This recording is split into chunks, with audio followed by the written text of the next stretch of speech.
We expect to see you next April 10th, of course. Thank you for Kim and Alan for offering to bring chairs. Fred took care of that for you. Thank you, Fred, for bringing stemware, chairs, and a speaker, too, I believe. Thank you, Karen, for helping organize, and Jake for helping serve. How this all got started, the Packs are neighbors of ours down in the same building. Whenever packages come, if it has his name on it, I'll bring it up to his, and vice versa. One day I said, Fred, you're starting to collect rocks. There was a huge, very heavy package. And he explained that it's, well, a book that his son wrote. I'll start passing around the 2 copies that I own of the book. People Why do you can, have 2 copies? This one's not enough. no, well, I like this man. Jason,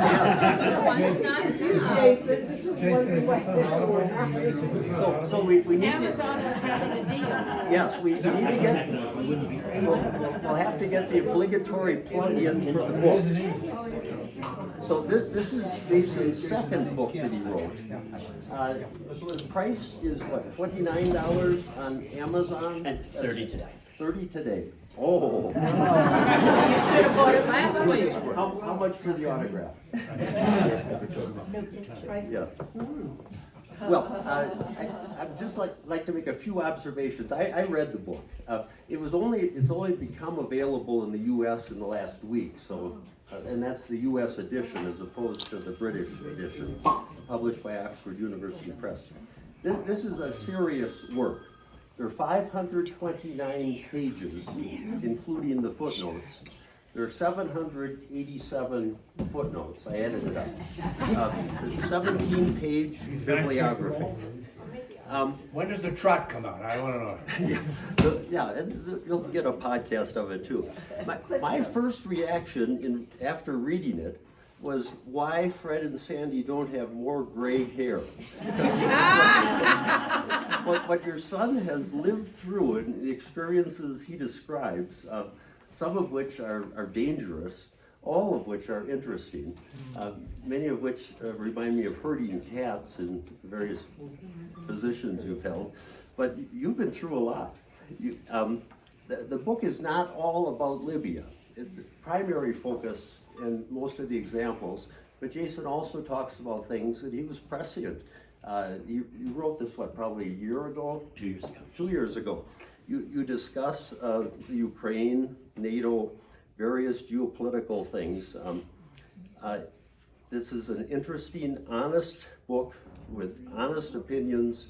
I love where you admit that you were wrong on things and where you say you're right. I tend to believe you. I asked myself a question about the enduring disorder. Maybe someone else will have a better answer. I talked to Jason about this, but I wondered when there's been a good example of enduring order. And what I came up with was Winston Churchill, in his History of the English-Speaking Peoples, makes the claim that 2,000 years ago, he says for nearly 300 years, Britain, reconciled to the Roman system, enjoyed in many respects the happiest, most comfortable, and most enlightened times its inhabitants have ever had. Now that's saying something for 300 years. I'm going to digress. 5 pages later, Churchill also makes a couple of statements that I'd like to read that I think apply to virtually everyone in this room. This is talking about the Roman Empire at the end of its run. He said that Roman Empire was an old system. Its sinews and arteries had borne the strain of all that the ancient world had endured.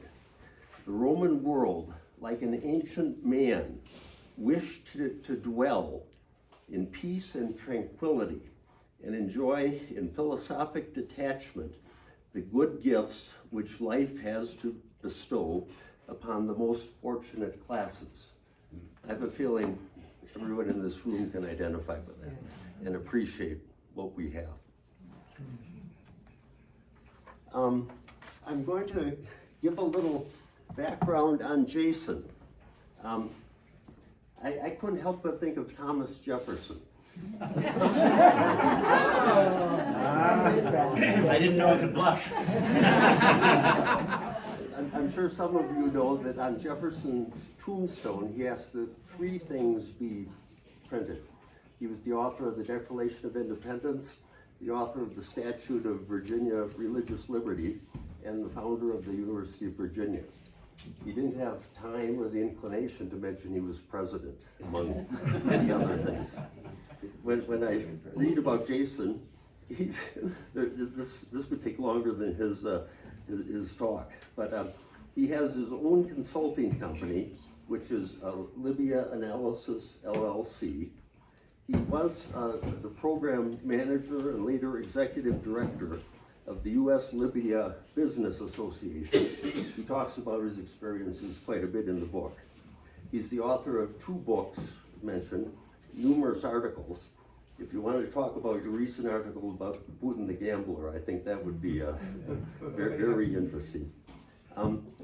He is an analyst for a German company called Corporate Risk and Crisis Management. He's on the board of the American Chamber of Commerce in Libya. He's a senior non-resident fellow at the Middle East Institute. I gather from their website that's a nonprofit? It's a think tank. Think tank, yes. And he just mentioned to me a little bit ago, he's now a senior analyst for the NATO College Foundation. Now, if that wasn't enough to keep him busy, he founded a nonprofit in 2015 called Eye on ISIS, worrying about where ISIS was working or operating in Liberty. I hope they haven't kept an eye on you. But most importantly, he's the 2018 world champion of doubles backgammon. Now, Here it is. this is a real opportunity for everyone in this room. Jason has agreed to be my partner. After the talk, we'll set up a table over here. I suggested $250 a point. Jason said he never plays for less than 1,000. Whoa! Jacoby doubling rules. Come on. If you don't know what a chouette is, you'll learn. If you don't know what backgammon is, better yet, come, sit down, bring your money, and I think we can all have a lot of fun. Fair enough. Okay, please join me in welcoming our distinguished friend, Jason.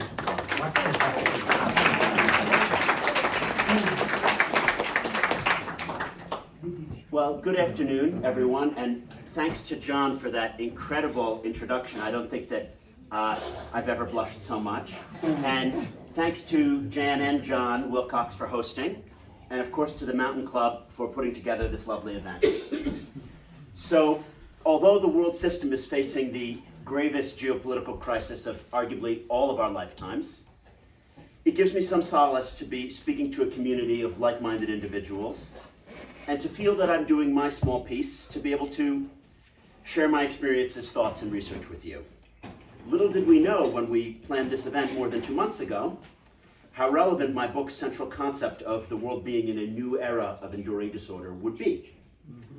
I've heard in chatting from around the club when I was mingling there yesterday, a bit of interest in a general audience take on, how did we get to this moment in the war over Ukraine, and what can the West do from here?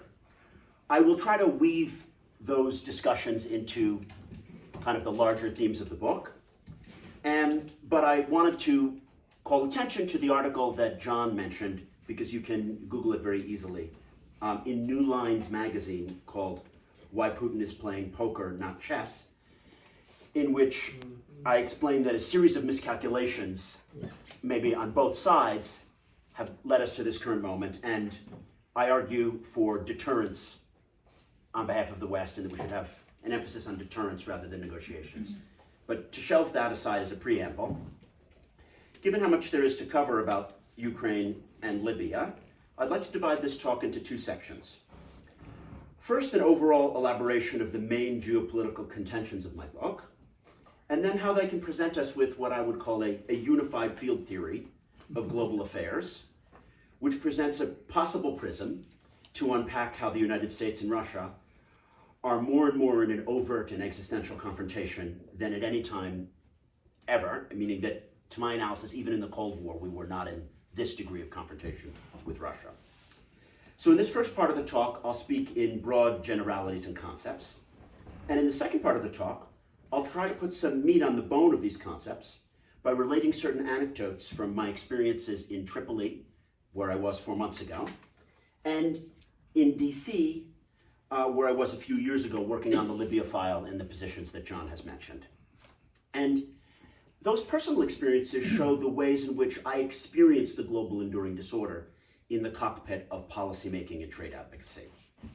So, all told, I think that'll take us like 45, 50 minutes, and that will be plenty of time for Q&A, and then, a little bit of a mingle and book signing. So before plunging into the body of the talk, I'd like to make one caveat. The book is a crossover academic peer-reviewed volume from a serious university press. My belief is that it has some mass market trade appeal due to the first-person anecdotes, although when I hear John say the number of footnotes, I think maybe it doesn't have as much mass market appeal as I would hope. I've done about 9 podcasts since the book launched in the UK 3 months ago, and the most backhanded compliment I ever got on a podcast was someone saying, your book arrived, it was very heavy. And I'm like, okay, tell my publicist we're never going on that show again. As a slight digression, when you submit the manuscript to an academic publisher, even for a crossover book, meaning it's not a pure academic book, the number of questions that come back are such that they ask for things like, we need Russian language footnotes. We need to have a digression on how this played out in, great power competition in the 19th century and Metternich and whatever. So the manuscript was less than 2/3 the length when initially submitted. Isn't that very interesting? But as I was saying, the mass market appeal, I think, is not lost due to the first-person anecdotes still being there. I tell narrative episodes about my personal interactions with Libyan and American decision makers, as well as myriad scholarly details about Libyan militia figures, ISIS activities in Libya, the Western response to those activities, the nature of drone and social media warfare that Russia and Turkey engage in over Libya, tons of examples about the mechanics of oil deals in Libya, and how Fortune 500 companies seek to protect their interests in Libya in a mercantilist way. So those are the kind of details and narratives that I simply can't get into in this general audience talk, but I hope you'll buy the book from me afterward to discover them on your own. In short, the conceptual things are what I'm going to focus on today, and that's about 15% of the content area, but I look forward to addressing any and all other issues that might interest you in the Q&A. Okay, so to jumpstart the first conceptual portion in a topical fashion, I'd like to argue that conventional realist international relations theory misses a key dynamic and has led many people astray in thinking about the lead up to the current Ukrainian crisis and where we're at now. Conventionalist realist IR theory posits that states try to maximize their interests. This is a kind of economic model, just like corporations try to maximize their profit and individuals maximize their utility. I don't think that this model is really applicable, and it misses out on a huge amount. So, yes, of course, Russia has interests. There are economic and ideological interests in Ukraine. They'd like to have Ukraine in their trading bloc rather than in the West's trading bloc. They certainly have ideological interests like protecting Russian speakers, be they in the Donbass or elsewhere. And they want to increase the size of the Ruski Mir, which is the Russia civilizational bloc. And then there are strategic interests like preventing further NATO expansion. But those are all kind of conventional interests that can be measured. I don't think any of these so-called rational interests actually capture why Putin has done what he's done, nor do they capture why other leaders like Orban, Trump, Imran Khan, Bolsonaro, Raisi in Iran, or any other neo-populists inherently support the current war, or feel, and Modi, I forgot to mention, a classical neo-populist, that they feel that they stand to gain from it. And to my mind, this is because we need a full-on correction to classical IR theory. It is missing a psychological dimension, just as classical economics has been corrected by behavioral economics, which injects psychology into critiquing, the way that individuals and corporations make decisions. I think we need a psychological turn in critiquing the way that states evaluate their interests. With this analysis, I think that we're not witnessing a war for Ukraine. We're witnessing a war for the enduring disorder. And that Putin, who is not really solely responsible for this war, despite the Western media's demonization of him as the mastermind behind everything. And if you would just listen to CNN, they would tell you one man caused this war, one man can stop this war. I don't see it that way. I would argue that there are global structural features in the current world system that undermine collective action for an ordered world system. And of course, they allow Putin and those allied with him to be compelled to undertake a series of actions pushing towards a world of self-reinforcing disorder, which implicitly upends the certitudes of the previous rules-based, market-based, free-trading, hegemonic American imperial world system, which arguably prevailed from about 1945 until about a decade ago, and which John so rightly pointed out, we've all benefited from. The primary contention of my book, then, is that many key conflict nodes of the global system, like Ukraine and Libya, have been destabilized by a lack of coherent collective action in the world system. And then these conflict nodes emit further and further disordering contagion into global geopolitics, and that key actors, not only neo-populist leaders like Putin or Boris or Trump, but also jihadis and mercantilist Fortune 500 companies who are de facto monopolists, they promote these negative feedback loops. And that this dynamic, these negative feedback loops, are the central feature of this historical period which differentiate it from the post-Cold War world. In short, I see issues like climate change, tax havens, and civil wars and state implosions, like those in Libya, Syria, or Ukraine, as actually similar types of foreign policy changes, and that they define our enduring disorder because they're all collective action challenges. And I see that as very different from, say, an issue in the post-Cold War world, like the Iraq War, where this was not a collective action challenge. Now, to investigate this contention in my research, I conceive of Libya as a useful microcosm for understanding international developments and collective action failures more broadly, so that I can marshal Libya-specific research and experience to make these larger points. For me, Libya presents a natural case study for explaining the new constellation of geopolitical dynamics, which I term the enduring disorder, and which, it was a novel contention when I was writing the book in 2020 that we were not in the post-Cold War order. And now, you hear it on NPR and on every TV station every day. So I argue that really the start of this new era is in 2011 with the Arab Spring, and particularly with the overthrow in Gaddafi. That this is the first petri dish in which all the key features of the enduring disorder manifested themselves. We would later see these features in Syria, in Yemen, and then in Ukraine in 2014, as well as now.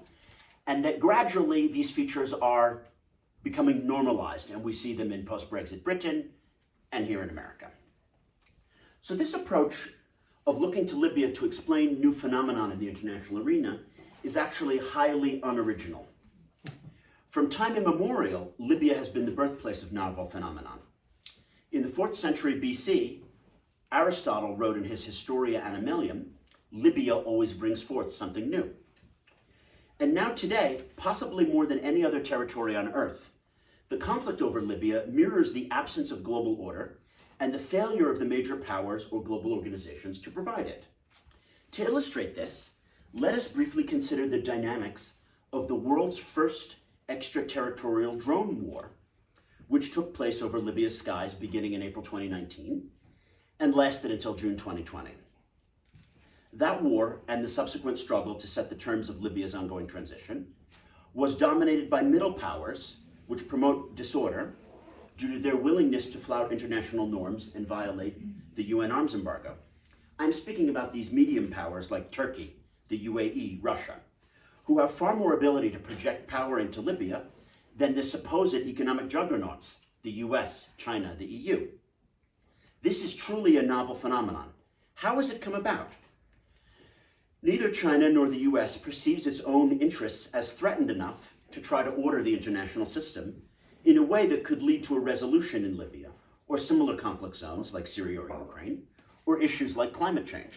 Conversely, the EU perceives its core interests and ideological positions as existentially threatened by these same developments in Libya, Syria, and Ukraine, as well as over climate change. But the EU is unable to coordinate its internal disagreements to formulate a coherent response. These collective action failures and lack of hegemonic leadership have been manifesting themselves right at the collapse of the Gaddafi regime in 2011, as the major European players were tugging in different directions and suspecting each other's clients and actions in Libya. I show in the book that the last 10 years of policy towards Libya showcase that major Western nations have acted out the ancient Bedouin proverb: me against my brother and I against my cousin, my brother, my cousin, and I against the outsider. This proverb evokes the structure of an archetypical peninsular Arab or Eastern Libyan tribe, composed of equivalent mutually opposed segments. The founder of social anthropology and renowned historian of Libya, E. Evans Pritchard, he dubbed these tribes segmentary. And ironically, during the enduring disorder, this famous proverb has come to apply to the ineffective Western efforts at foreign policy coordination. And it also encapsulates the post-2016 tribalization of politics and culture in many Western societies, and the inability of narrow factions to put aside petty feuds and focus on shared interests until forced to do so by existential threats. Looking at developments in Libya as a microcosm show us truly how much the world has changed in the last 2 decades. So consider this fairly unknown fact in the general audience public. In Libya, during the first civil war, and that's the period 2014 to 2016, and then the second civil war, or War for Tripoli, which is April 2019 to June 2020, the Italians and French didn't just train militias on the opposite side and arm them, they actually had special ops fighting on opposite sides of a hot war. That never happened during the Cold War and never could happen, because if the Italians and French were on opposite sides of a hot conflict, be it in Africa or in a minor theater, they'd get a call from the US president saying, it's not just that you're NATO allies, you're core states to the Western world order, you can't be on opposite sides. But that's just not the way the world works anymore. We lack the ability to disentangle and get the allies on the same page. So I think that contention really shows us how much the world has changed. So now that I've illustrated some roundabout features of the enduring disorder, the time has come to define it. Policymaking has always been comprised of reversals, tug-of-wars, and competition of power centers. But the post-2011 chaos on the international scene appears to differ, in my argumentation, not in degree, but in kind from what came before. So it's not like, oh, there was disorder during the Cold War and post-Cold War periods. Of course, all order has degrees of disorder within it, and the Cold War was not an ideal period. But I'm saying what we have now is a different kind of international system.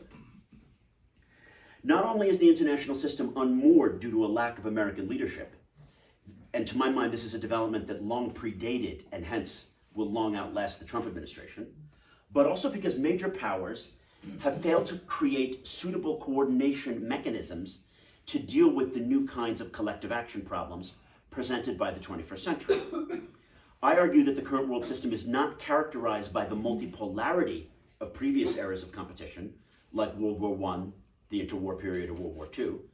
Those were eras in which each aspirant to power strove to order and expand its own sphere of influence. Today, we are faced with a new era of deliberative disorder. We see this with the ongoing and likely semi-permanent struggles surrounding Ukraine and Libya. In this era, major international players actively undermine the global order, eschewing collaboration and blocking knowledge formation. Furthermore, today's ascendant powers like Russia, China, Brazil, and Turkey may not be concerned with ordering or balancing the international system, we're no longer living in the post-Cold War world. Welcome to the enduring disorder. Armed with this definition, we can see how different this was than the Cold War. You might have disliked the way in which the Soviets tried to order the world, but when they conquered or acquired a place or had a relationship with their leadership, they exported an economic system, an ideology, and it was an order. I would say Putin doesn't have any kind of novel economic system, and he's not trying to win in a war like Libya. He doesn't care so much if Haftar wins or loses, and he doesn't have a ready-made economic order to export to a place like Ukraine or Libya. And that's fundamentally different than what we've seen before. So I think this definition helps us analyze the actions of Trump and Xi and Putin and Erdogan, as well as non-state actors, because a lot of contemporary media analysis stresses the seemingly transactional pursuit of interests. And this doesn't, to my mind, understand the need, this kind of Bannonite need to break institutions, to break down alliances and coordination mechanisms, which could provide order to the world. And it also doesn't explain how different the post-Cold War and post-Cold War worlds are than what came before. World War I ended with the Versailles Treaty. It might not have worked, and the League of Nations might not have provided order, but that was their goal.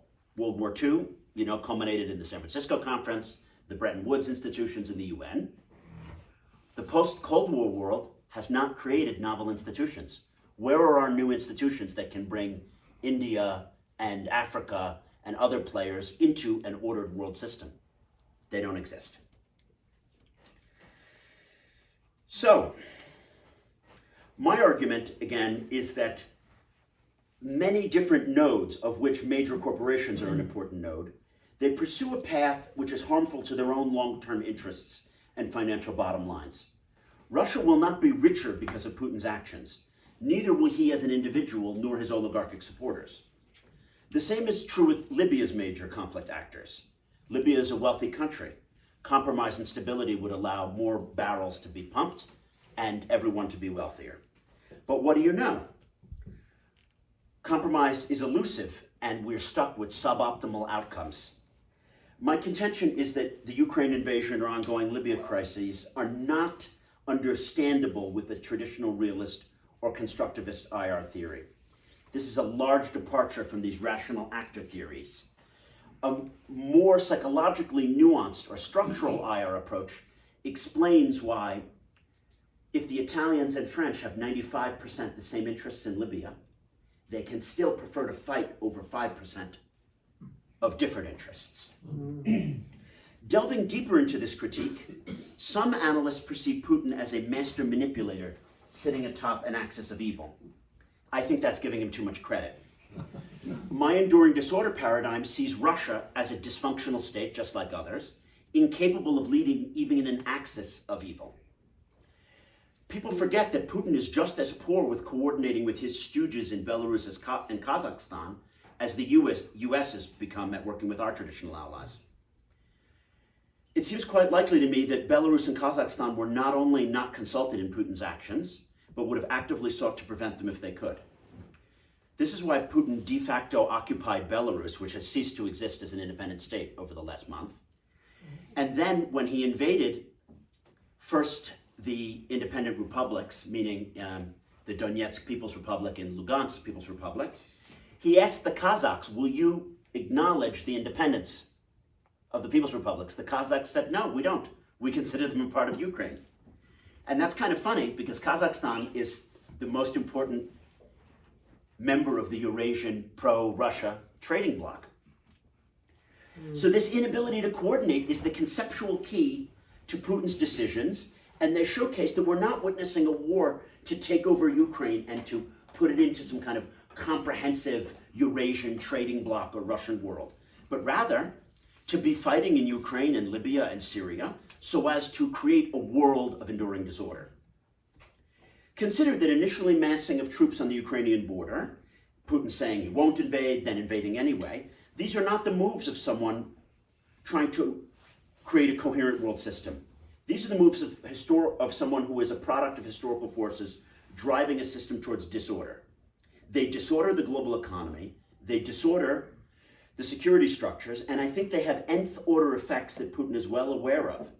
He's very happy to be in a world where there's less global free trade, higher natural gas and crude oil prices, more global cyber attacks, increasing partisan fissures in Western societies, less international travel, more economic volatility, and less international coordination.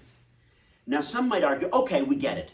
Putin is sitting atop a declining power, a has-been Russia, so of course he would want to break the international system, because that international system no longer serves Russia.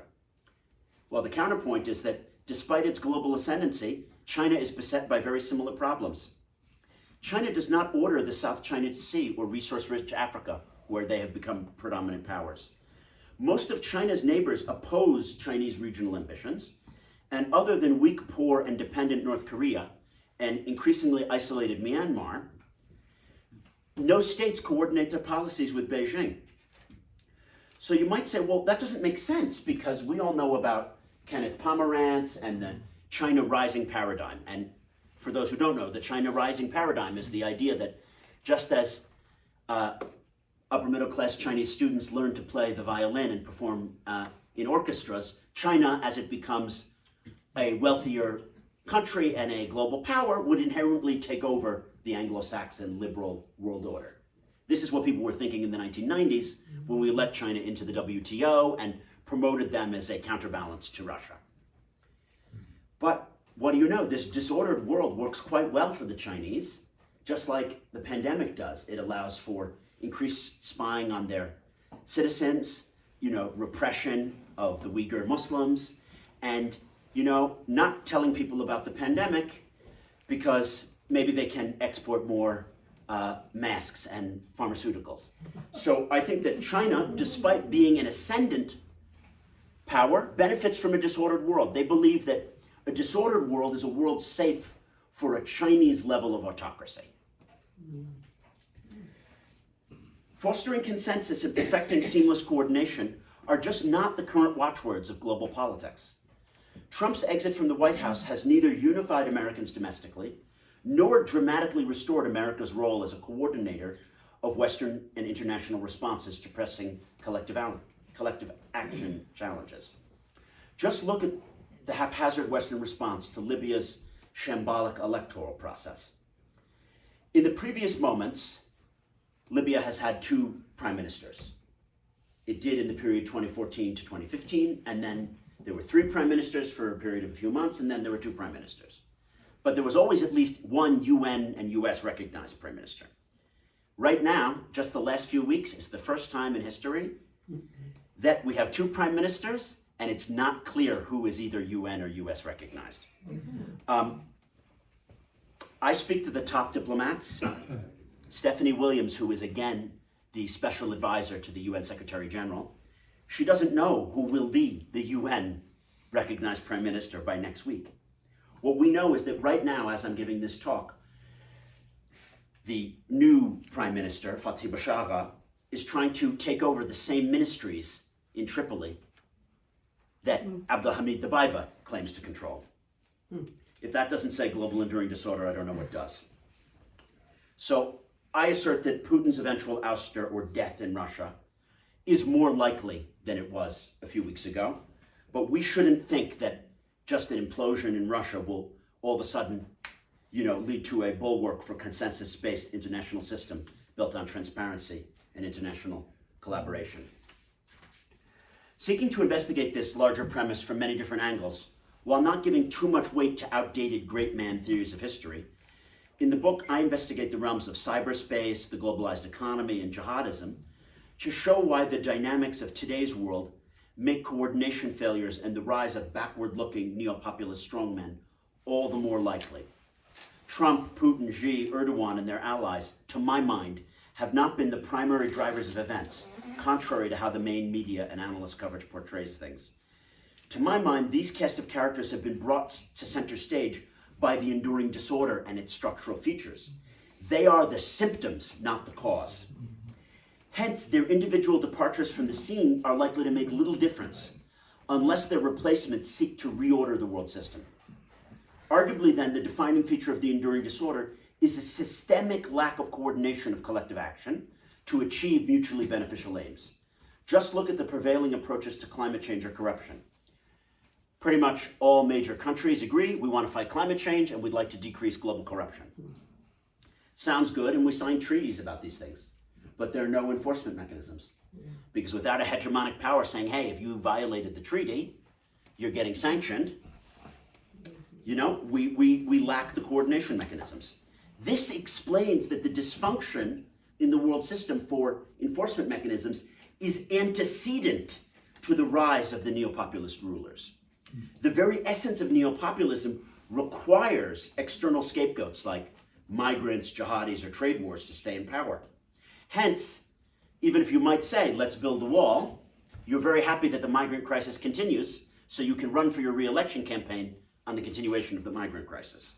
This is the paradox which explains why major world leaders seek the very disorder that they claim to solve in nodes like Ukraine and Libya. And in the wake of Trump's departure, many Americans fervently hoped that the world system would gradually return to the certitudes and alliance structures that characterized the early post-Cold War period. Joe Biden ran on a quote-unquote return to normalcy campaign, but there were many reasons to speculate that it could not happen.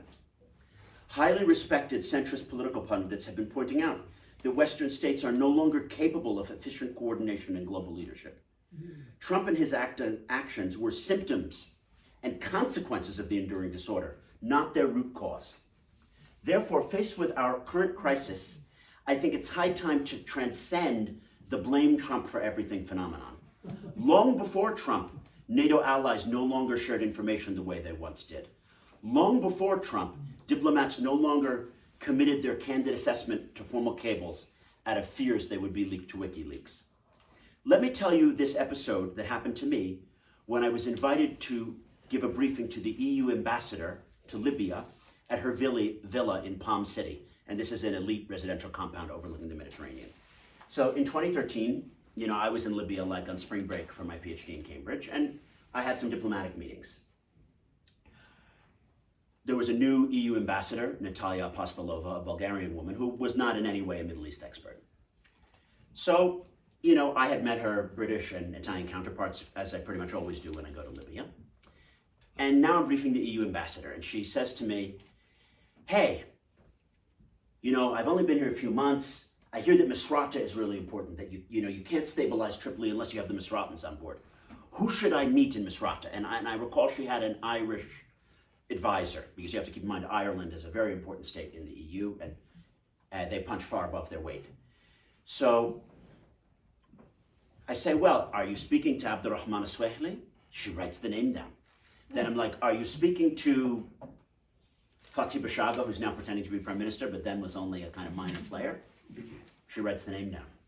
I'm kind of shocked, because any second-year graduate student studying the Middle East would know these names.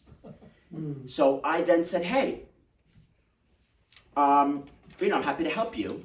What do you need? She said, well, do you have the WhatsApp number of that, guy you mentioned?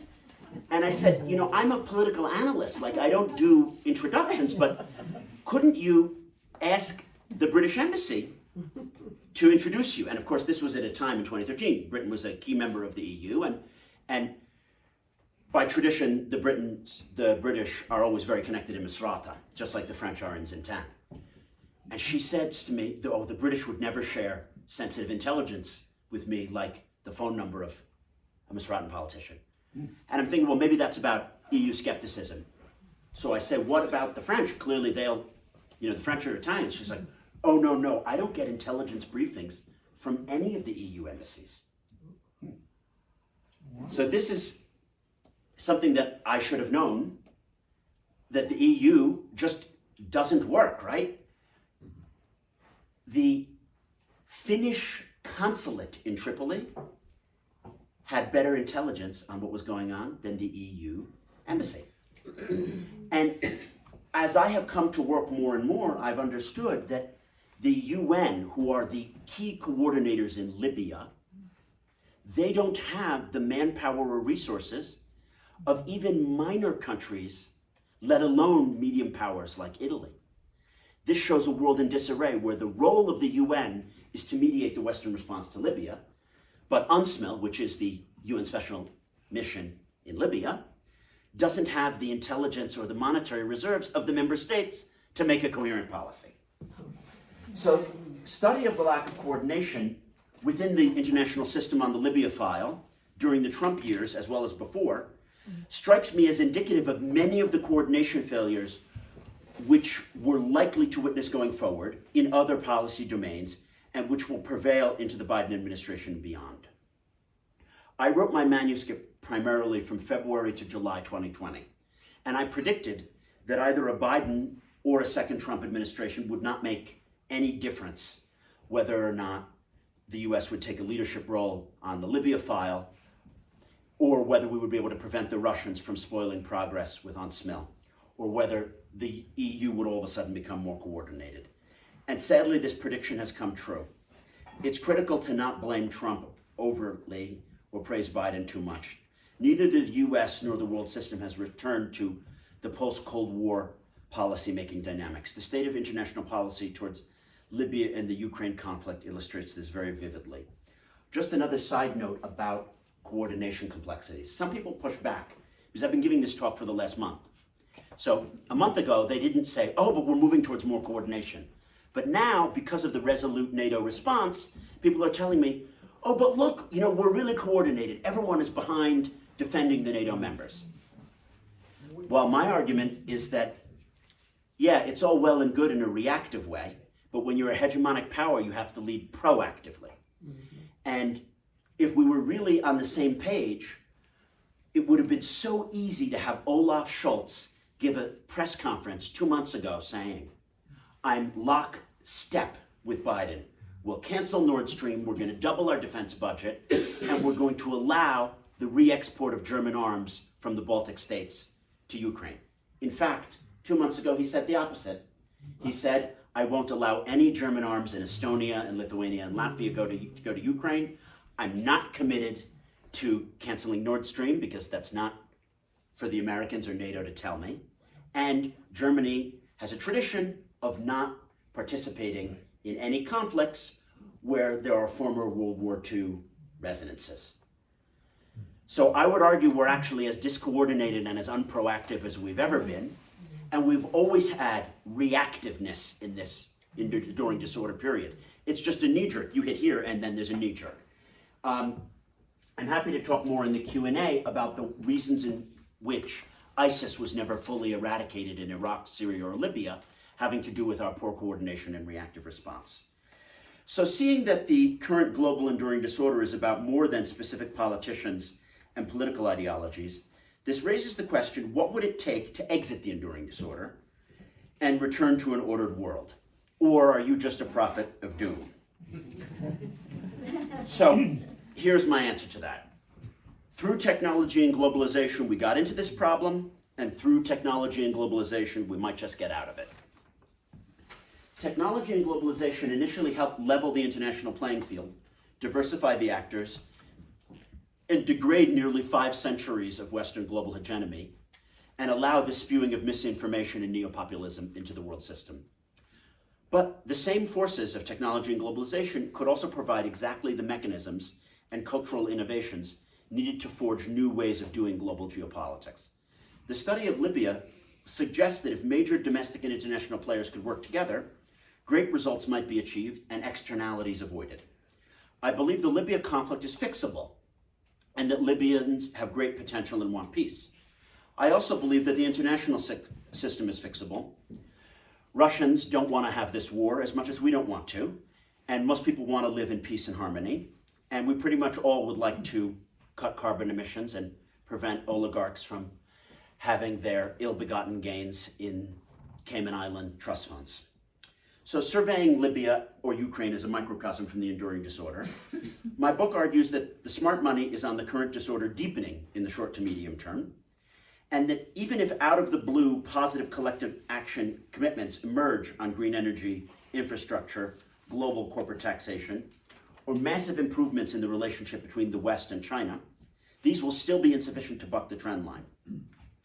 Nonetheless, If we do a thought experiment, we see it as conceivable that these same inputs of technology and globalization could lead to the populaces and leaders of major Northern Hemisphere countries engaging in a backlash against nationalism, neopopulism, or this myth that such a thing as America first, or Britain first, or China first could ever work, or that one Libyan faction can win while other factions lose. Imagine this science fiction scenario where global governance becomes a rallying cry of the people and mainstream politicians, rather than a curse word of right-wing conspiratorialists. To deal with global warming, a global demos might demand the curtailing of individual freedoms to enforce demographic and consumptive limits set by international institutions. Doesn't sound so likely right now, but wait till things get a lot worse. Might come around. Slightly more probable to me than this bottom-up led scenario or of a mass movement. Let's imagine the leadership of major Northern Hemisphere states forming a new kind of strategic alliance, something like NATO, but not against a rival political actor, but against the various problems of the commons like deep fakes, climate change, ungoverned space, cyber criminals, monopolistic corporate giants, and demographic challenges, let alone things like genetic engineering. Who knows what we may be facing. So now that I've given you an overview of the various controversial conceptual constructions of the book, which act as the scaffolding for the narrative stories as well as the academic research, let me end on a personal anecdote portion of the talk, which draws upon some stories that I relate in the manuscript. We got a little bit later start, so I'm going to just tell one anecdote rather than two. The event that I think might be of most interest that I talk about is my career working on the Middle East in DC. And in chapter 5, I tell something that I experienced which crystallized for me these different aspects of where we're at. I was appointed executive director of the US Libya Business Association in late 2016. And when I went into, my job at 17th and K in early 2017, I thought I knew the strengths and weaknesses of the role played by lobbyists, trade associations, and big corporates.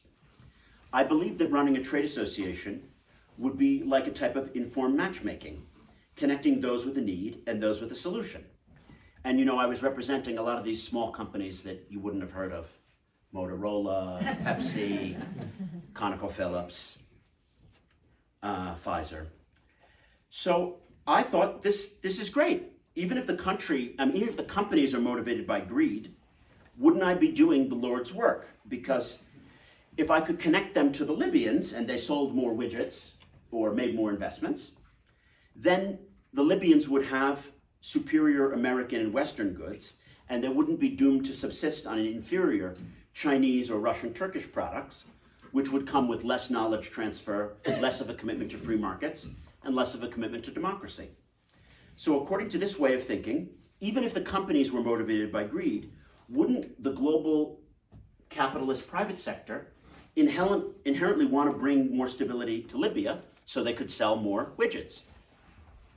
This had an irrefutable Adam Smithian logic to it.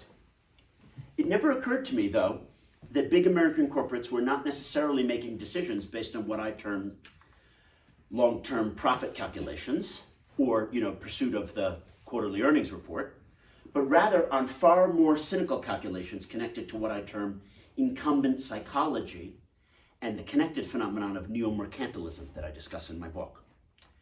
What I witnessed in my time on K Street was various companies seeking to block new entrants to their privileged patch and actively seeking to foster the dysfunctional status quo in Libya. Now, none of this was illegal or in any way what is called corruption by US and international law. In fact, what I experienced cuts across the grain of the prevailing scholarship and popular opinion about how oil and gas companies corrupt the states and societies that they are based in and interact with. I want to contrast this with you. So you may know about, for example, Rachel Maddow and her theories in Blowout, or Tom Burgess in The Looting Machine. They both analyze Shell or ExxonMobil's interactions in Equatorial Guinea or Nigeria with what we would call classical corruption theory. That's that You pay money to have privileged access to a thing, and you then profit from that privileged access. So let's take Equatorial Guinea, because it's one of the most corrupt states on earth. You know, the Obiang family has ruled there for 4 or 5 decades. So they might want some kickbacks on your oil deal. You pay, but you turn a profit because you're getting access to crude at cheaper prices, and you sell it and you make a profit. That's, you know, classic corruption, and you can even increase shareholder value or quarterly earnings. And maybe it doesn't care about keeping autocrats in power, or it can allow you to want to fight regulations in your home country. That's the kind of Rachel Maddow and Tom Burgess view of corruption. That's not what I experienced. That's the kind of vanilla corruption.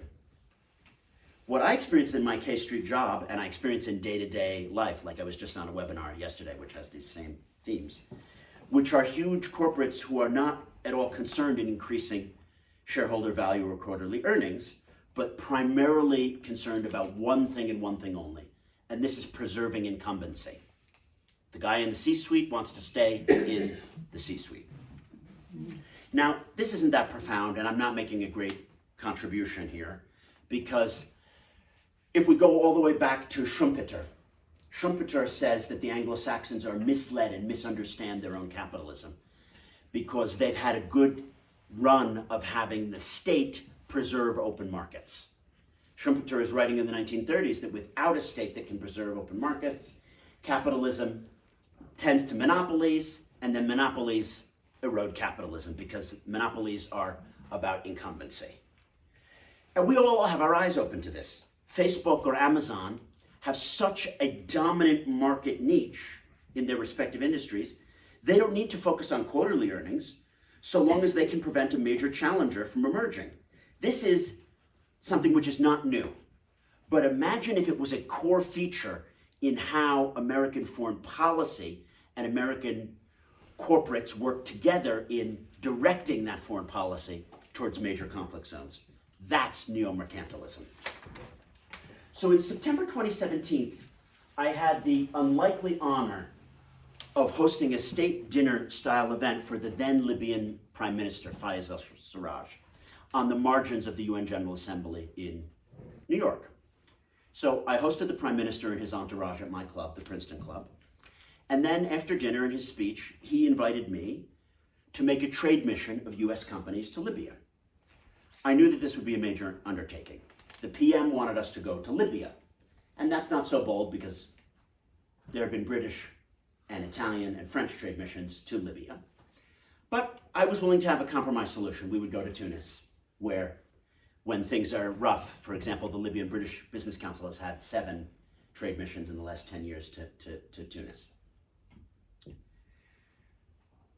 I understood that there would be complexities. The Department of Commerce and Department of State, they don't want a trade mission to Libya if Libya is on the travel list and all that kind of stuff. So I understood that there would be getting all these ducks in a row, herding cats, as Mr. Wilcox kindly said.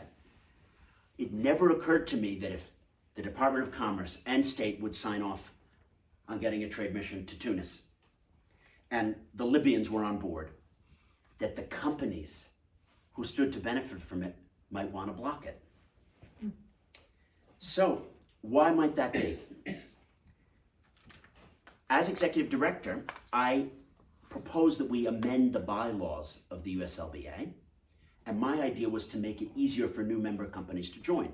So I proposed various amendments to the bylaws. None of those were accepted by the board. What they asked for is, could we have a veto power so that board members could prevent any new company from joining? And I'm like, I don't think this is a great idea. But what they wanted it for was, if we have Pepsi as a member, what do you know? Coke will never be a member. If we have one security company, then no other security company will ever get to join.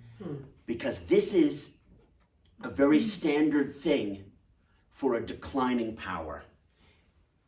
If you don't think that you're competitive in a free market, but you have your foot in the door, you say, well, we have the trade association. The Libyans meet us whenever they come to DC. Why do we want to go there and have a trade mission where there are going to be all these new entrants and 20 companies are going to go rather than just the 7 member companies that we have, and we won't have our privileged market access. So it was naive of me to think that just because the Prime Minister had invited me to make the trade mission, that the companies would do anything different than what they had done in DC when they amended the bylaws of the association. So, it seems that the logic was present in the configuration of how the companies saw Libya. Yes, they might be wasting tons of effort on inefficient procedures and deliberately selling to a vastly underperforming Libyan market and, dealing with the fact that less oil was being produced. But at least they had the WhatsApp number of the guy who was in charge, and they could host him, and only they could host him when they came to Washington, because by not letting any new members in, the central bank governor had no one else to call when he needed to have a meeting in Washington. So what they would be terrified of was greater rationalization and competition in the marketplace. But what I noticed that was really surprising, and I think American audiences don't realize the extent to which this has happened, is that our leaner European and hungrier Asian counterparts are not necessarily acting this way anymore. It used to be that the American high-tech oil and electricity technology was world-leading. And if we look at Libya, the Libyan oil industry is entirely created by American and British firms, and mostly where the pipelines are laid, created by American firms. And we had every major and minor in there. So Oxy had its largest holdings there, Marathon was a huge player, and obviously Hess having some of its choicest fields in Libya, but then the big boys as well, Exxon and others. So what I witnessed is arch incumbents tied to a declining superpower changing their mentality from a time when, in the 50s, 60s, 70s, 80s, American oil technology simply could not be beat globally, to a new situation. So when Gaddafi was overthrown, we had 8 American majors and super majors in Libya who were the most of any country. In other words, there were more American oil companies in Libya with a greater percentage of the consortia than any other country. Now, can anyone guess of those 8 how many American majors or super majors are left in Libya? 1. Yeah. Only ConocoPhillips is left in Libya. When I was in Libya 4 months ago, I witnessed Hess sell their last stakes in the Waha Consortium. And 3 years ago, when I was just on the verge of resigning from the USLBA due to these kind of anti-competitive practices, Marathon sold all of their shares in the Waha Consortium.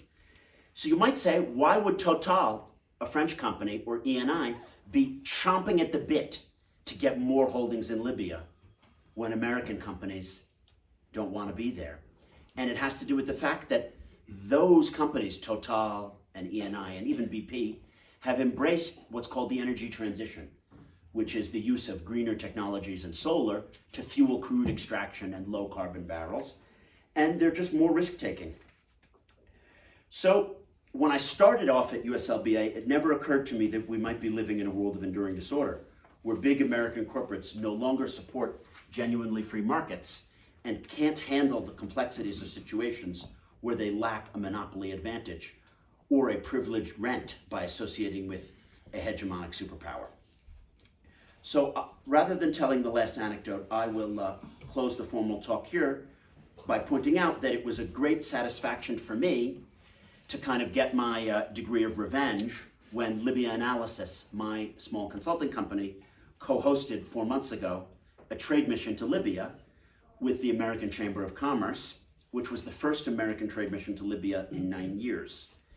And I unfortunately witnessed many dynamics on the ground, which led me to believe that the enduring disorder is something that we're all very familiar with.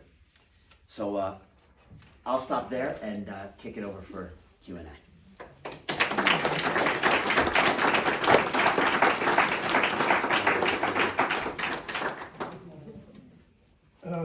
You made reference to how the internet leveled the playing field, and I thought of Thomas Friedman's book, The World is Flat, and his subsequent books on that topic. And of course, when I read it, I thought, well, this is great.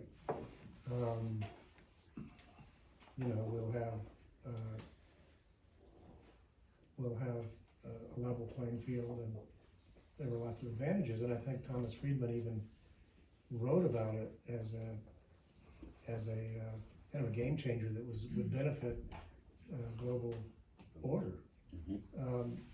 You suggest that was actually a total miscalculation, and it led really to global disorder. I'd like you to elaborate a little bit. Sure. On that. Obviously, I like the idea of a level playing field because there's so much poverty in Africa, and you have people with brilliant ideas in East Asia who can benefit to, making the world a better place. So this leveling of the playing field is not negative in and of itself, right? If you thought that leveling the playing field was bad, you'd be engaging in incumbency thinking. What he didn't talk about is the way in which leveling the playing field meant eroding the ability of elite institutions or hegemonic political actors to preserve order and enforce penalties. And that was something that from the end of the Cold War onward, we have not been so concerned with. The seeds were being sown already during the mid to late 90s, right? Yes, there was thought about, the internet is this unregulated space, we're gonna have to have certain rules and regulations on it. But as far as I can see, a libertarian approach was applied to information technology, right? And this libertarianism meant that, whether you're a 300-pound Slavic guy in his mother's basement in, Nizhny Novgorod, or a tech genius in Silicon Valley, you have equal access to your ability to hack things and create things on the internet. We don't have a structure that regulates the way that commerce as well as information is disseminated on the internet. I talk about this in chapter 3 of my book, where I explain a slight difference in free speech approaches in the US, Europe, and then authoritarian states and conflict zones. And ironically, the US is at the same level as places like Libya and Syria, in that we allow just a total free-for-all of speech on the internet. And that's slightly changing in the last few years, but certainly in the lead up to 2016.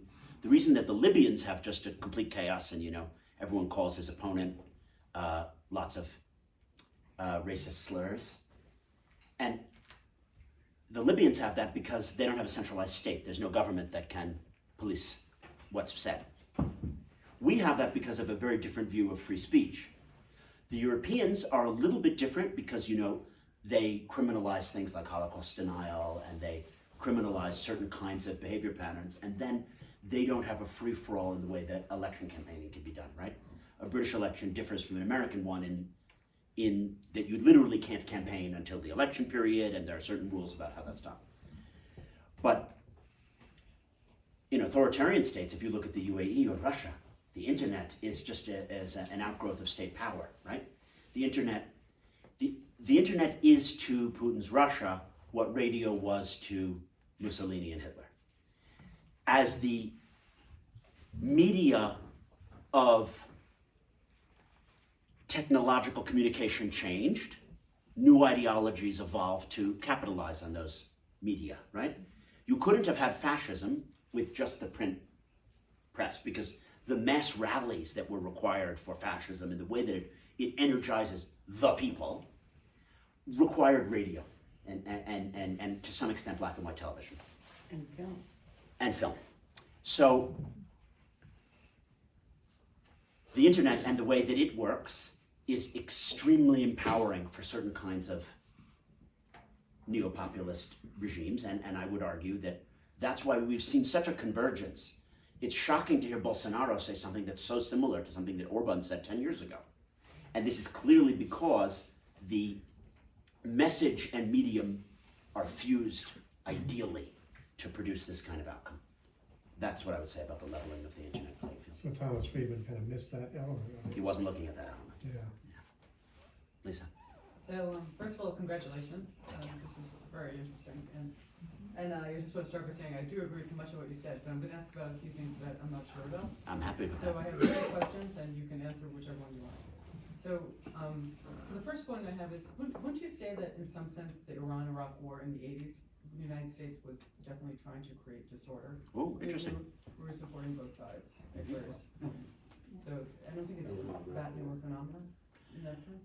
I'm happy to jump in right there and say that there are many times in history where a power is happy for both adversaries in a conflict to wear each other out, right?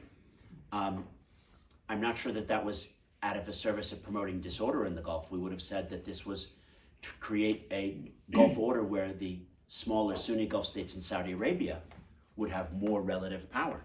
It was a silly strategy, right?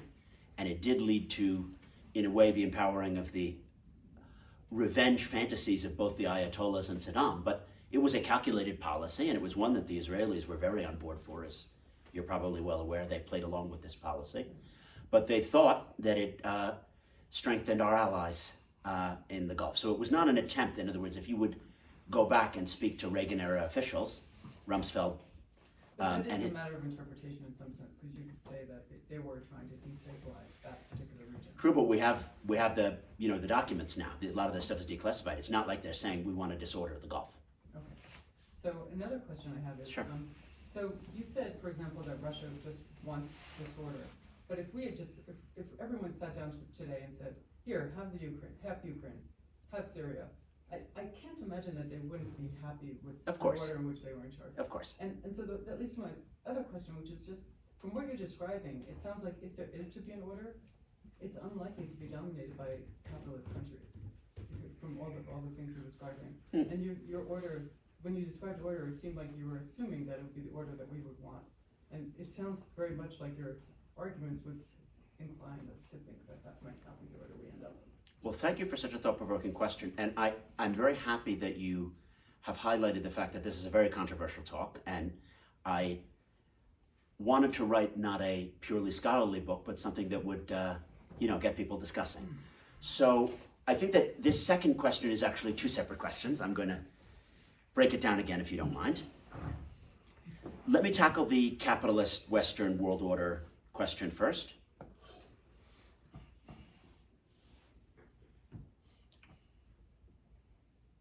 I don't mind a Western-led order in which the Chinese and Indians, as the most populous nations on Earth, are not only equal but very important participants, right? I can't envision a world order where the Chinese and Indians are not fully on board. So maybe it doesn't need to be called a Western-led world order, but merely a rules-based order, right? And that the rules-based order, yes, it cannot be a one of truly free market libertarian capitalism, because my argument is that the libertarianism that we have had on the internet erodes genuine free competition, right? So again, this is not that controversial, going back to Schumpeter, and even Adam Smith said that this kind of stuff was going to happen. What's fascinating is that because in the past, the amount of trade between countries and the globalization of ideas was relatively minor relative to the trade in just the transatlantic world, we were not having all of this hot money exported from nodes like Russia and Ukraine and Libya. So it wasn't that important circa 1970 to be policing the flows of Libyan or Russian capital into Londongrad and Miami, right? So we were not faced with those dangers, and we never evolved the institutionality to deal with the threats, where I would say that those threats are actually quite paramount to a lot of things that go wrong in our high-tech sector and in our politics, right? So the only world order that I'm envisioning is one in which, yes, all of the major players have to participate. There's no solution to the climate change and tax haven problem, certainly without Russia and China wanting to participate in this. So you imagine a world in which Pepsi and Coke will cooperate? I think it's in their interest. Well, I agree, but will they? What I find so surprising about the decline of the American unipolar moment is looking back at how civil and delicate our leaders were in the exercise of their power. And that's not something that many people would say about W. Bush. But actually, other than with the Iraq quagmire, we really didn't try to configure or reconfigure the way in which, say, internet commerce or other domains worked to either our advantage or an ordered world. But I feel like I lost hold about the first part of your second question. Remind me again. No, so, well, it's not as important, because I was saying that I would think that these countries would be perfectly happy to be in charge if they could be. But let me just follow up with that last Sure. thing that you said, and then I will let other people ask questions. Which is just, I mean, it seems like you're conflating the business interests and the government interests. And one thing that's really interesting in what you've done and what you're talking about is that they're not always aligned. For sure. And so how are you going to override that? Well, business interests and governmental interests are never going to be exactly the same. A fascinating experience that I've had in doing something like running a trade association here in America is to see how little weight the interests of major American companies have with US government about Libya relative to, say, in Italy or Spain or Austria. In Austria or Spain, the thing that they care about Libya is, we want OMV, which is the Austrian oil company, or Repsol, which is the Spanish one, to make sure that they're producing. That is the top interest, so that if you go to the ambassador and you're the guy from Repsol, he does whatever you want. But in America, because we, in theory, are the world superpower, the counterterror interest comes first, and then the migrant issue comes second, and then a whole range of issues. So I would say that the ambassador or the person on the Libya desk wouldn't consider the interests of the companies even in the top 5 things that they care about. You know what I mean? They would not allow themselves to do policies that would culminate in getting one company paid their back payments. And that's so interesting because the Austrian ambassador would see his primary job is making sure that, you know, OMV's concessions are well taken care of. I give a lot of credit to American and British diplomacy for not selling out, as it were, to corporate interests, but there's a negative side to this as well, that there is such a short-sightedness in the way diplomacy has been done since the Cold War that we are extremely reactive. In other words, oh, some jihadis blew up something in this place, oh, we gotta go fight them. And as soon as they're gone, they're like, oh, well, we forgot to do the state building or get the militias together, so now the jihadis have popped up in another place. And that's the kind of thing that you would hope that the longer-term horizons of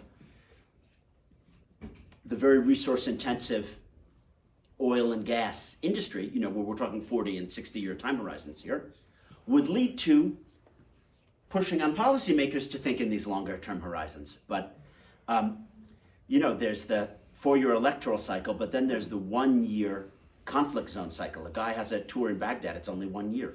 And it used to be that if you would go to, you know, be on the Libya desk, you're there for 1 year, and by the time you have a clue of what's going on, you're out. So I don't think that business and government necessarily have the same interest, but you would hope that business would be pushing on government to make, you know, longer term horizons where they could try to stabilize things and turn a profit, because there's this trade follows the flag, or the flag follows trade idea on things. But I'll put in my view on what goes wrong on Libya before I turn to Patsy, who's had her hand up a while.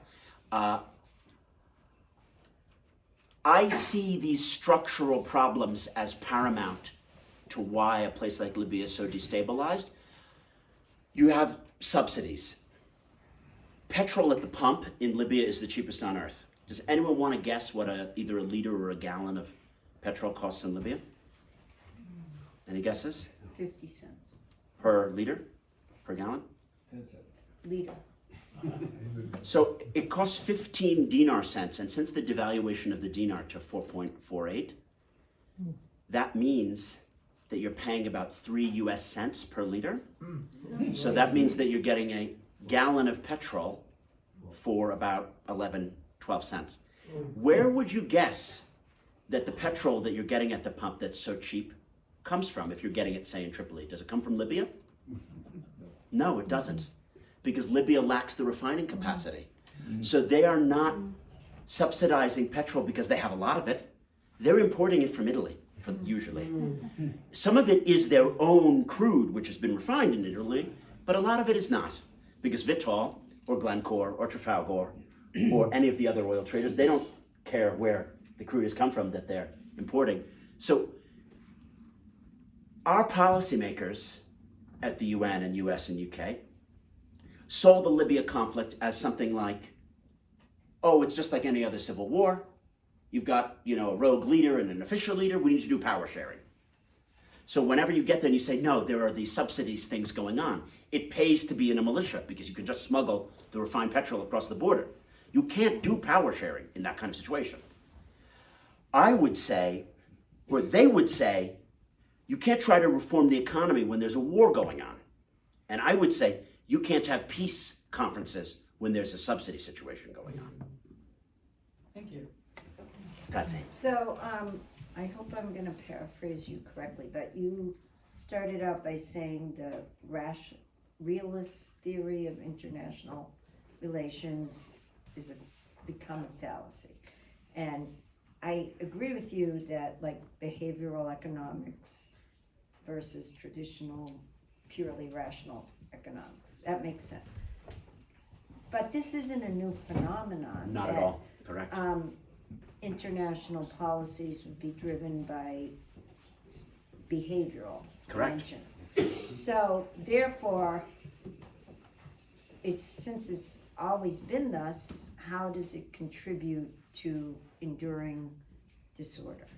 Great question. Obviously, people have had psychology since before there was writing, and leaders have been motivated by their desire for glory and grandeur, which are not hardcore interests. I was pointing out there that we don't have a theory of enduring disorder because for whatever reasons, the IR field, it's still kind of caught up in this. Maybe you've heard of Eikenberry or Haas. These are some top American foreign policy thinkers. They have the realist and constructivist school, which sees there being interests. So maybe you've heard of Stephen Mearsheimer. His views are, we make mistakes in our policy towards Israel because it's not exactly in America's interests. But then if you take a step back and say, wait a second, this is even a bullshit critique because policy is never really driven by a straightforward calculation of maximizing interest.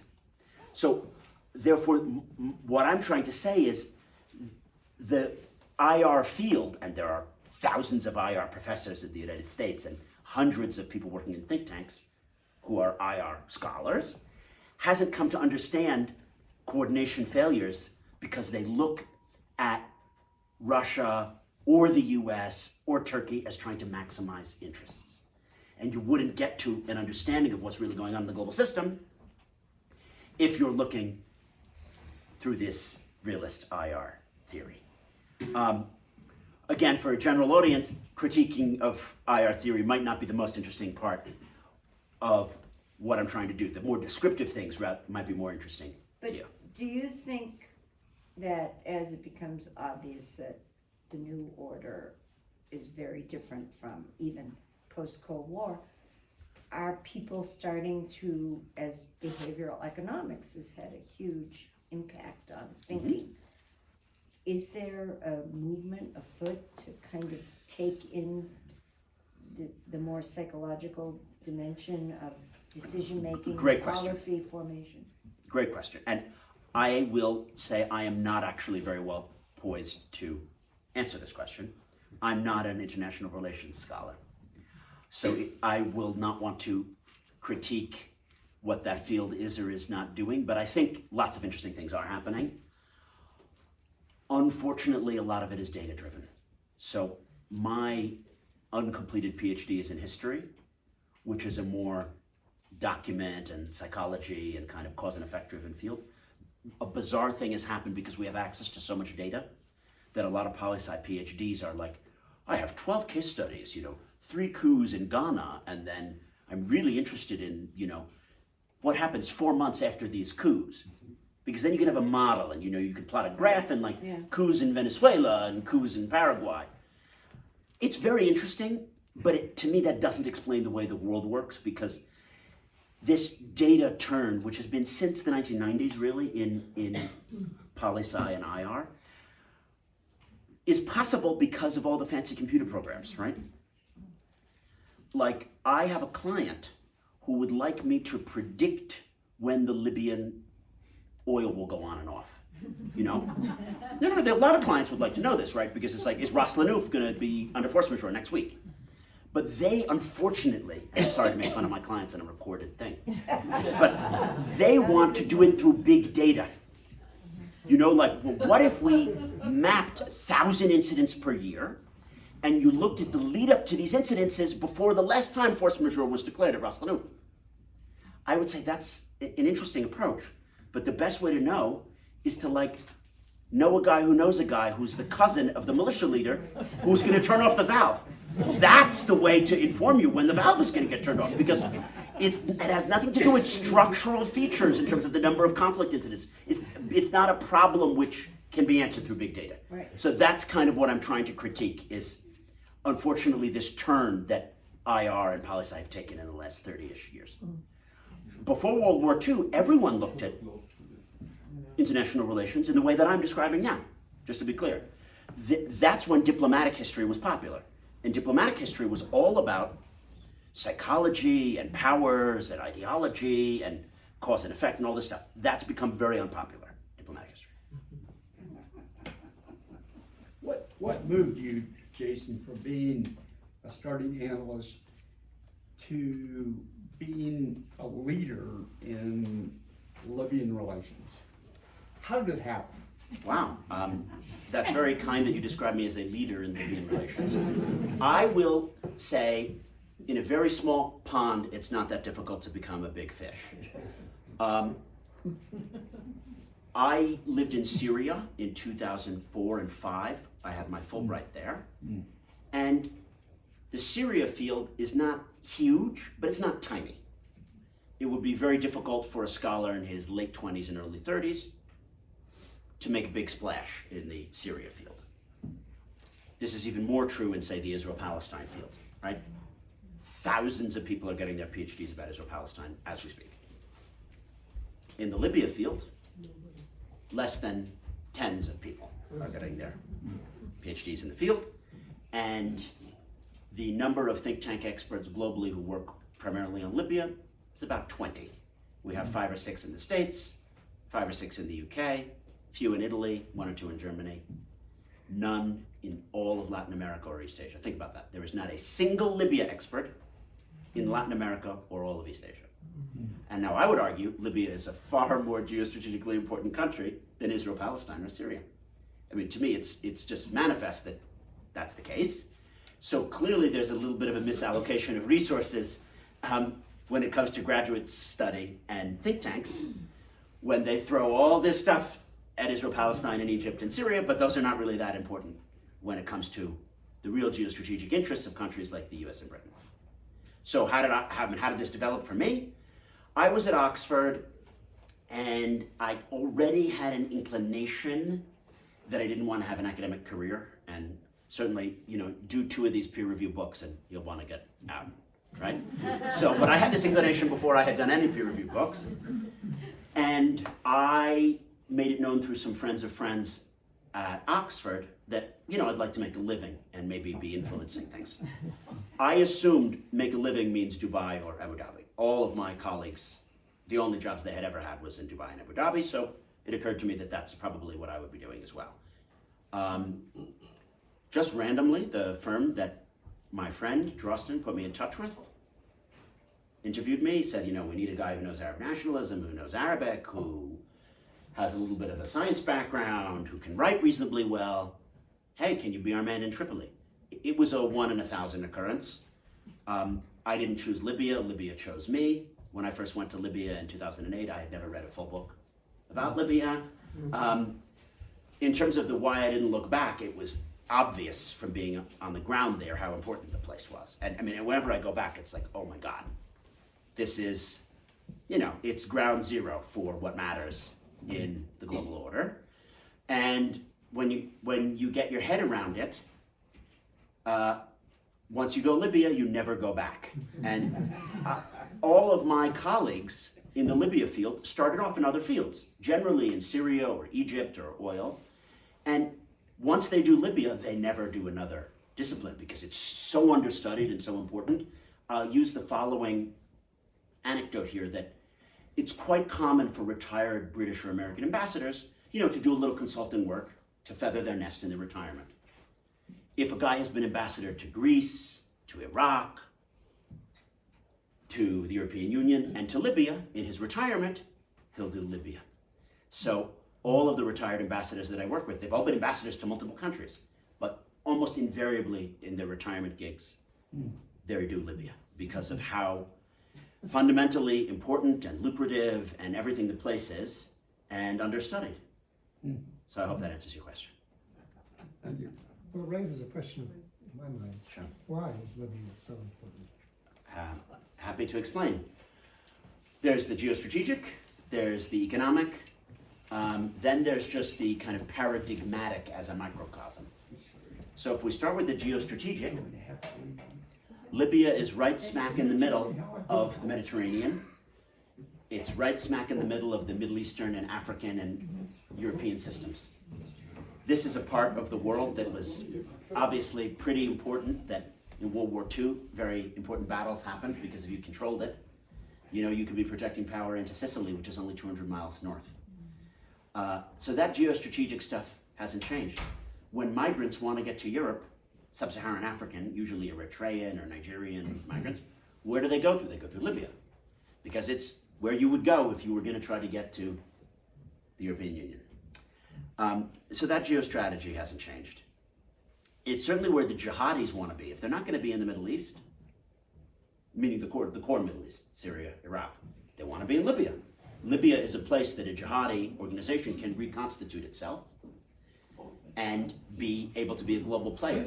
Boko Haram in Nigeria is not a global player. If you defeated ISIS in the core Levant area, and it was only present in its relationship with Boko Haram, couldn't reconstitute itself. That's a peripheral theater. Libya is a central theater. So then there's the migrant issue. Americans tend not to really realize how important the migrant issue has been in driving European politics rightward. Before you had this flow of migrants, you never had the polling numbers for groups like Alternative for Deutschland and, you know, Marine Le Pen and the Five-Star Movement in Italy. I make the assertion that it is impossible to imagine Brexit without the implosion of the Syrian and Libyan states, because it was the fear of the unwashed hordes arriving through EU countries to Britain that pushed the neo-populist right in Europe. You certainly would not be able to have the Five-Star Movement coming into power in Italy. You know, it's the migrant issue.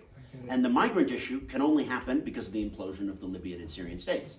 When Gaddafi was in power, there were still many sub-Saharan Africans who wanted to get to Europe. But he only turned on the spigot, in other words, he allowed them to flow through the country when he wanted something out of the Europeans. In the lead up to the 2008-9 Italo-Libyan Friendship Treaty, just before they were going to sign, he let, you know, tens of thousands of migrants go. And he said, you know, I think I'd like a few more billion in reparations for the Italian colonialization, and the migrants will stop. They signed on the dotted line, and the next year there were 0 migrants that went through Libya to Italy. So you just, as an American audience, don't necessarily realize, as important as fears of Mexicans and illegal immigration are in our country, it's not nearly as important as the migrant issue is in Italian and Hungarian and in, you know, British politics. So that gets at another geostrategic importance of Libya. But probably the most important one that everyone can understand is just the oil. Libya has the largest reserves in Africa. It has the most reserves which are un or underdeveloped, right? Because there was the sanctions against Gaddafi before and after Lockerbie. We had a certain kind of sanctions before Lockerbie, but even after the Lockerbie sanctions were lifted and we had the détente period from 2003 to 2010, the oil industry has never been maintained in Libya. So there's just a huge amount of production. They were producing about 3.1 million barrels a day in 1970. And then when Gaddafi is overthrown, only 1.6. And then since 2014, they've never gotten above 1.3. So just the potential that to go back, they could be at 4. You know what I mean? This is a country that has a huge amount of potential, and then it's sweet crude. That means low sulfur crude that doesn't require a lot of refining. It's about the lowest carbon barrel on earth. And then it's even nearer to the producing countries. So a Venezuelan barrel can never be low carbon. That's not going to be a transitional fuel for us as we do the energy transition. A Libyan barrel, of course it will be. And that's why Eni and Total and OMV and also Wintershall and many others want to be there, you know? So Libya is just, it has profound geostrategic moment in the global energy game. But then we haven't touched on arms proliferation. Per capita, Libya has the most small arms, even more than the US or Yemen. So they have the most small arms per capita. A lot of that post-2011 was proliferated, right? We have the Tuareg independence movement in northern Mali, Azawad, only because those small arms that flow out of Libya. There was the Manchester bombing that you may know about. Again, it was a Libyan. So it's very important for these kind of jihadi and small arms proliferation. And then every medium power dyad and dynamic is present in the Libyan civil wars. I mentioned Italy and France on opposite sides, but of course, even more importantly, the UAE and Qatar are on opposite sides. Just as they have a regional contest, they have a contest inside Libya. Then we have the US-Russia thing going on. We have the Turkey-Egypt dynamic. We have US-Russia. We have the Wagner mercenaries. We have the Turkish General Staff. We have, as I said, the first extraterritorial drone war. In other conflicts, Power A and Power B fight each other. But in Libya, Turkey and the UAE fought each other over Libyan skies, where Libyans neither piloted the drones, you know, nor provided any of it. It was just a conflict between Turkey and the UAE fought over Libya. Libya is a place which is just a profound geostrategic moment. I would say the 5th most geostrategically important conflict on Earth. And to defend this assertion, because you can't prove any of this, I don't pretend that you can, I tell the following anecdote. I had a party on International Women's Day, and that's the reason I know that it's March 8th. And it was on 2018. And the reason I had this party was the ambassador from Libya to the US was a woman, and quite rare among Arab countries to have a woman ambassador. So I hosted her at the Cosmos Club in DC on March 8th, 2018. And I met the Deputy Assistant Secretary for CSO, that's the Conflict and Stabilization Operations part of the State Department. And he was a Trump appointee because this is 2018, right? So at the DAS level, they'd be appointees. And, you know, he and I were chatting, and he was also at Oxford, and he was also at St. Anthony's, just like me, and, you know, we got along, and he says, it's so great to meet you. You know, I've been working a lot on Libya. And I was like, why is that, Peter?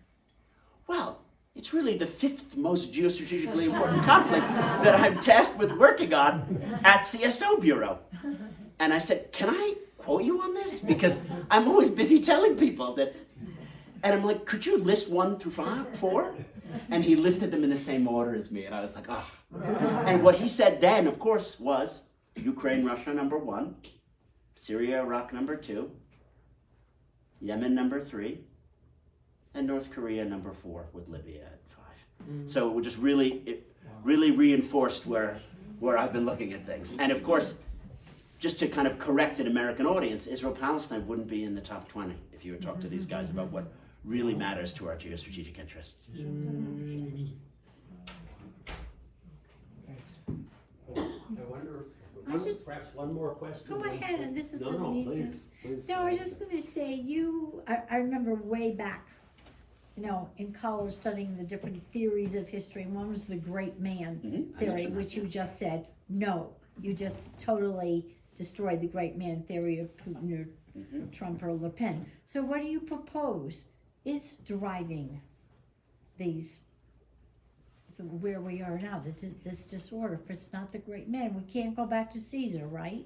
What are we gonna do? Well, I think I explained actually the way that I see the alternative to great man history. And I think it's important to point out that great man history is seen as pretty anti-PC these days. The idea that generally dead white men, do you know what I mean, right. made historical developments rather than larger structural changes, right? Yeah. So I didn't get into much about the structural issues in the Libyan economy, but a structural cause like, let me back up and explain my views about Putin, which will answer your question. All right, thank you. The Soviet Union collapsed, to my mind, not primarily, but partially due to, American geostrategic pressure, right? We bled them dry in Afghanistan, we had Star Wars, this, that, and the other, but primarily the reason they collapsed was their economic model didn't work, right? And they had certain structural features in their economic system which were dysfunctional. However, when Yeltsin comes to power, he doesn't reform the economy fundamentally. All of the same Soviet economic structural features remain.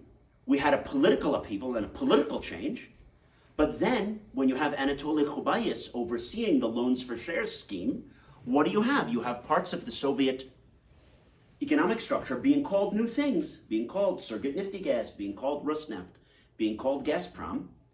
These are the very structures of the Soviet economic system under new names.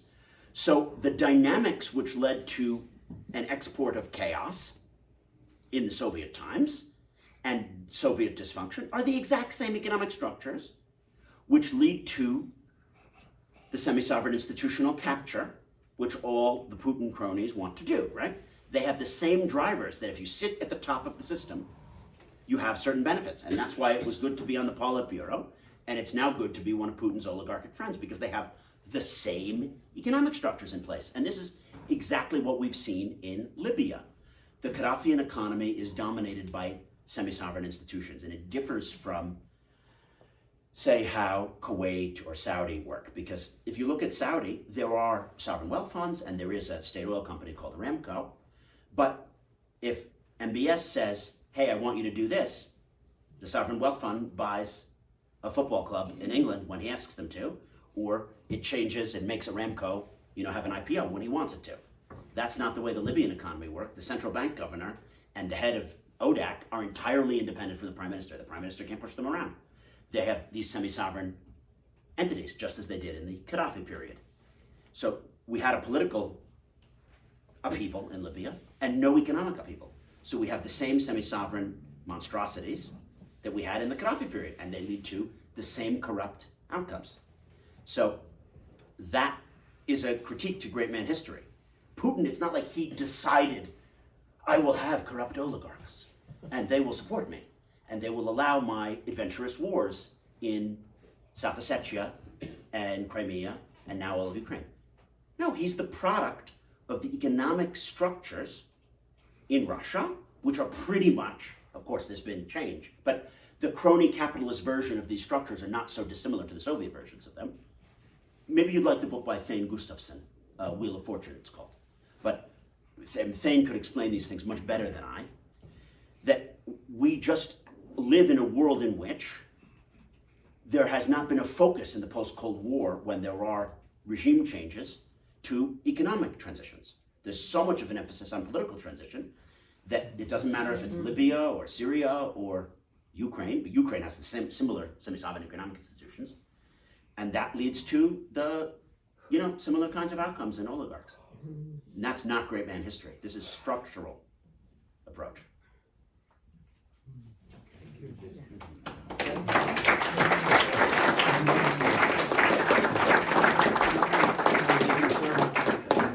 Don't forget, $1,000 a point back in No.